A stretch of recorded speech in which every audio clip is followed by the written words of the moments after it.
omwaka oguwedde Obuganda bwagwamu enchukwe oluvannyuma lwe yali atwala essaza lya Kabaka Kyaddondo Oweekitiibwa Agnes Ssempa Nakibirige okufa mu ngeri y'ekibwatukira mu maka ge bulamu kasangati nga teyalwalako yadde. Olunaku olwaleero abaana b'omugenzi Agnes Ssempa Nakibirige lwe balagiddwa omusika wa nnyaabwe mu Okwabya Olumbe olwetabiddwako ab'ebitiibwa okuva e Mengo, bannabyabufuzi n'abantu ba Kabaka ku mitendera egy'enjawulo. Ekitabo ekyo kirowoolezengamu. Katikkiro Charles Peter Mayiga akiikiriddwa omukubiriza w'olukiiko lwa Buganda Oweekitiibwa Patrick Lwagamugumbule era mu bubaka bw'amutisse asoomozezza omusika wa Agnes Ssempa Nakibirige Brenda Nanfuka okukoppa empisa z'omugenzi obutaleetera baana be kujulira nnyina. Essaza lino naawe tandika okulikolerera kubanga olabika okyali muto. Tuyinza okufunamu ekyenjawulo nga tufunye Kaggo nga yeggwe kubanga yali bw'atyo.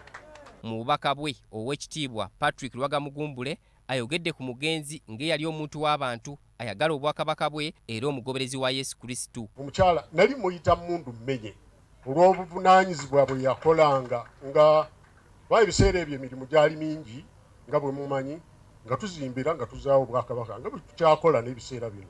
Bwe yamanya nti kitange azaalibwa bangeye yateeka amafuta mu mmotoka n'avuga n'ajja e Buddu alabe ab'engeye abo we bali abazaala taata wange.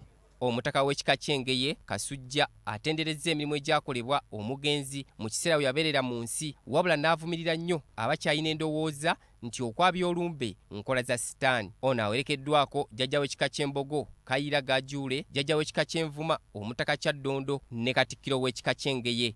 Mwe mubadde muzzaamu eggwanga lino essuubi naye abantu mwerabidde okubagamba nti okubeera omusika si kya sitaani. Okubeera omusika buvunaanyizibwa. Nga bwe mwambadde ebyambalo ebyeru n'ebya cream n'ebiddugavu ne munekaanekana obulungi, naffe bw'atyo Nanfuka bw'ayambadde olubugu okwawula ku ffe ffenna okulaga nti musika wa Nakibirige. N'olwekyo nalyegombye nnyo, oba oli munnaddiini oba oli muweereza wa Ssaabasajja Kabaka, obeere ng'oli mu kifaananyi ekyo kyennyini abantu kye baali kulowoolezaamu. Ne bwe tuba tugenze mu kitabo ekitukuvu obwakabaka bwogerwako ate n'ebika byaffe bikola ki? Byogerwako. Nakibirige ekyo yakikola, yamanya abaana gye bakola ki, gye bava, gye bazaalibwa era najja n'abalaga ekika kyabwe gye kikola ki, gye kisibuka. Ku ludda lw'eddiini Reverend Eliyapo Luzinda agamba nti Okwabya Olumbe n'ekitabo ekitukuvu kwogerwako. Ennyimbe zino kikulu nnyo. Abaali bakyawaganye musaanira okutabagana. Obutatabagana nga kyeba kizibu.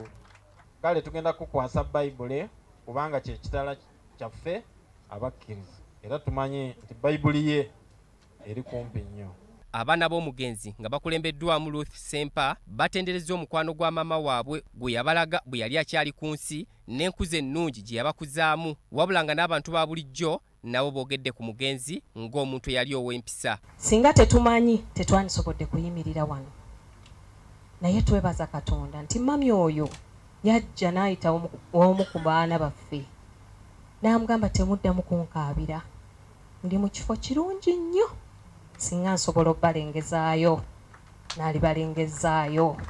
Omukululo gwe yaleka okuviira ddala mu famire, ettaffaali yateeka ku baana be okubagunjula, okubasomesa, omulimo gwe yakola ennyo mu kkanisa ate n'okuweereza Ssaabasajja Kabaka okuviira ddala ku butongole. Agnes Ssempa Nakibirige yafa mwaka guwedde wabula ng'enfa ye ne gye buli eno ekyewuunyisa bangi anti yanogoka lumu n'agwa wansi amangu ddala nga kyajja amalirize okulambula eggombolola ezikola essaza Kyaddondo. Omukolo gw'Okwabya Olumbe gwetabiddwako n'abami b'amasaza ab'enjawulo okuli Kangaawo, Pokino, Kuteesa n'atwala essaza lya Ssaabasajja ery'Ekkooki n'abami b'amagombolola. Titus Jemba, BBS Telefayina ageesigika. Abaami ab'amagombolola mwenna musituka abantu babalabe. Berizibwa Abadiventi Dr. Moses Makandi Mukika ajjukiza abantu